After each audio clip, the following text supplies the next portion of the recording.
NFL Facts That Sound Fake But Are Actually True Part 15. In 2016, the Patriots had more starting quarterbacks than interceptions for that season. They had 3 different quarterbacks start that season, but only threw 2 interceptions. Out of all the quarterbacks in the Hall of Fame, only 2 share the same middle name, Johnny Constantine Unitas and Dan Constantine Marino. In 2010, the Raiders swept their own division, yet still missed the playoffs. They were 6-0 against the AFC West, but 0-4 against the AFC South. By technicality, the Browns paid Baker Mayfield over $500,000 to face the Browns in Week 1 of 2022. But the more things change, the more things stay the same. He got paid by the Browns to lose, which he still did.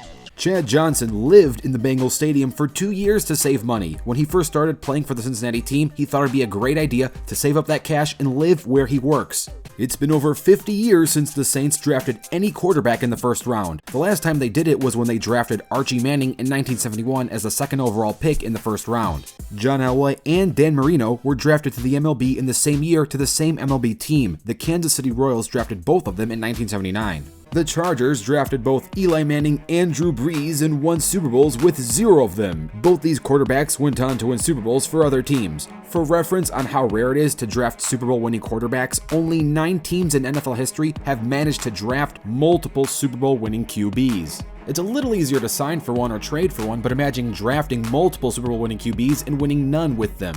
Patrick Mahomes and Tim Tebow are the only 2 quarterbacks drafted in the first round by an AFC West team and won a playoff game for said team. And before you say anything, Philip Rivers and John Elway were traded to their AFC West teams before their rookie season started. The Jets have lost 8 straight primetime games and may be counting. This is the longest active primetime losing streak currently in the NFL.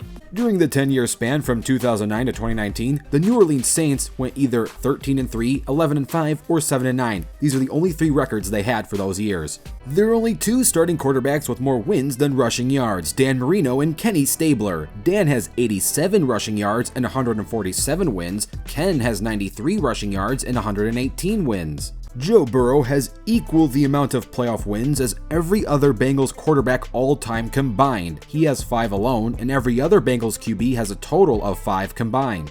In 1985, during Super Bowl 20, the Patriots suffered their first loss in their first ever Super Bowl appearance. The Bears beat them 46-10, which gives the Pats a point differential of -36. Fast forward 10 Super Bowls later, the Patriots' point differential is still -36. Basically, in all 11 of the Patriots' Super Bowls so far, their opponents put up a total of 282 points, and the Patriots only put up 246 points. What this means is that the Patriots lost to the Packers, Giants, and Eagles by the same amount of total points that they beat all the other teams by. In other words, it's pretty difficult to have the same exact point differential in a near half-century facing 11 different teams, yet the Patriots somehow did it.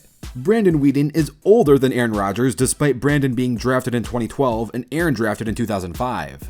So here were NFL Facts That Sound Fake But Are Actually True Part 15. Let me know if you want to see a Part 16. Don't forget to tackle that like button and subscribe with notifications turned on. I'm Touchdown Rewind, and I'll fast forward to you later.